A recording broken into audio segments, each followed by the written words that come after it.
Hello, this is my Psychology 2 coursework on arousal, stress and anxiety. Firstly, I'm going to talk about arousal. Here's my own definition of arousal. The psychological state of alertness that prepares the body for action, which means the level of arousal and the way in which we behave our motivation and hence performance. Now this is a definition from Gould and Crane. Arousal may be defined as a general physiological and psychological activation varying on a continuum from deep sleep to intense excitement. Firstly, I'm going to talk about low, high and optimal arousal. Low arousal is when you have a broad attention span and you're concentrating on everything but the activity. This is usually found at the start of a match you are playing. A sporting example of this would be when you're playing a game of basketball in the sports hall at college. You'll be focusing on the design of the walls rather than the game itself, as you have low arousal and a broad attention span. High arousal is where you are highly aroused and get what is called tunnel vision. This is the opposite to low arousal, and you concentrate on one thing only, and you don't think of the consequences, and are hypersensitive to one cue. A sporting example of this is when a football player goes to take a penalty. He is highly aroused, so he looks where he wants to shoot the ball, as he is only concentrating on one thing, and the keeper therefore sees that spot he's looking at, so he will therefore know where to dive when he takes the penalty.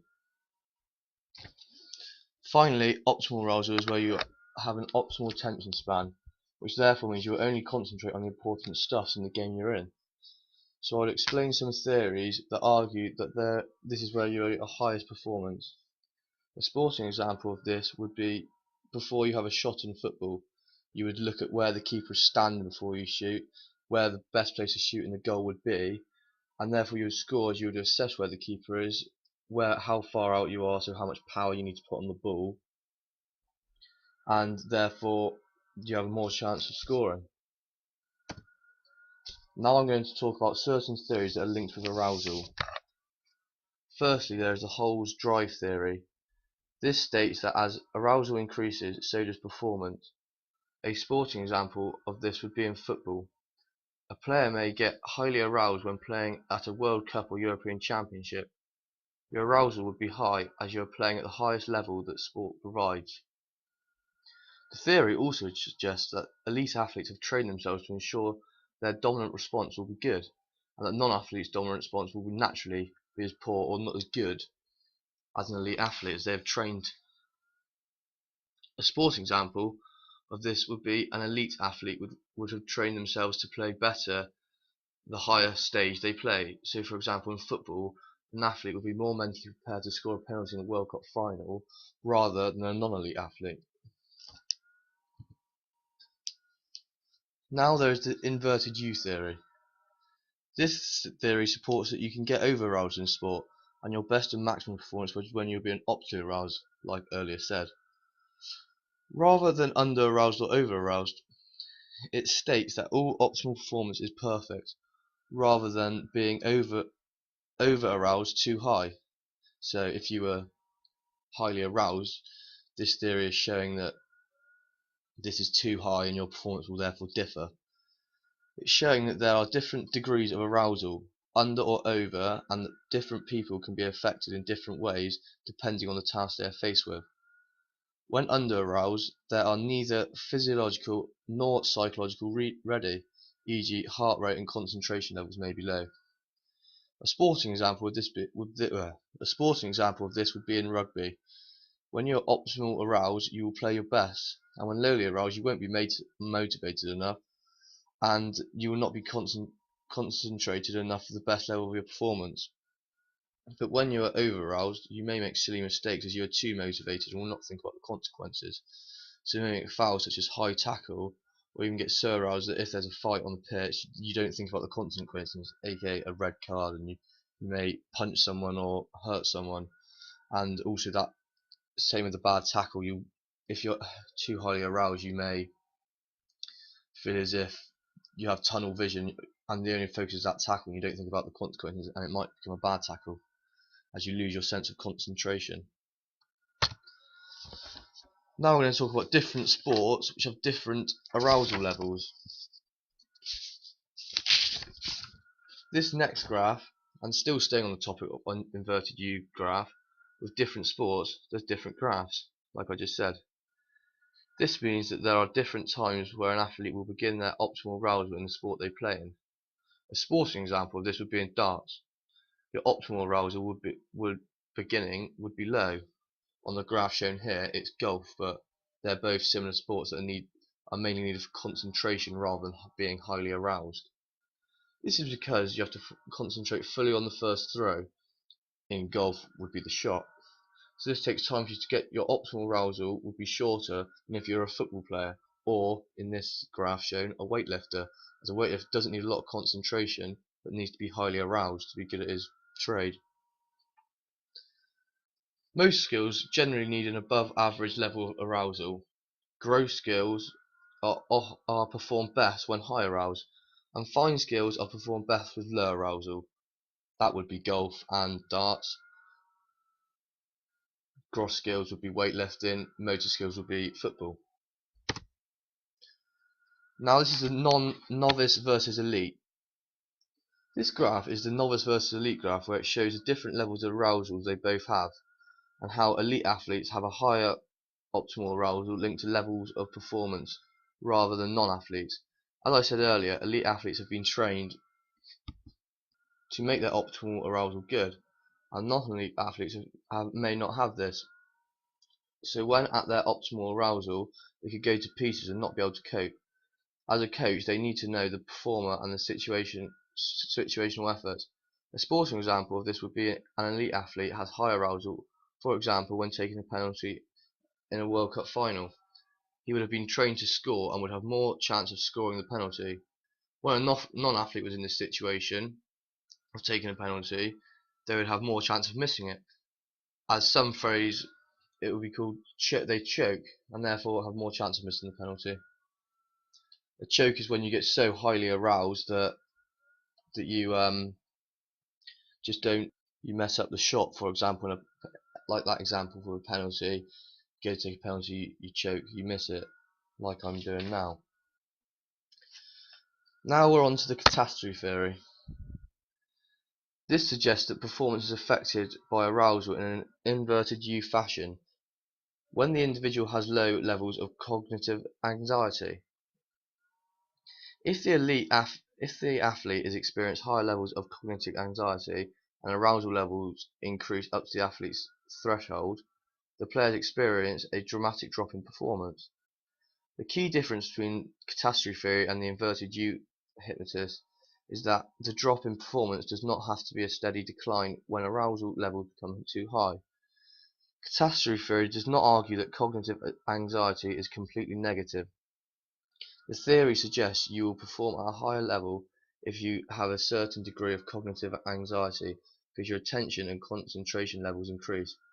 It is only when levels of cognitive anxiety are combined with higher hyper-evaluated levels of arousal that performance levels decrease dramatically.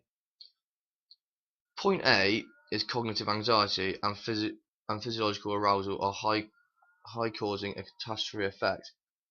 Point B is where a performer either continues with extreme over-arousal, causing performance to decline. Point C is where arousal causes decline.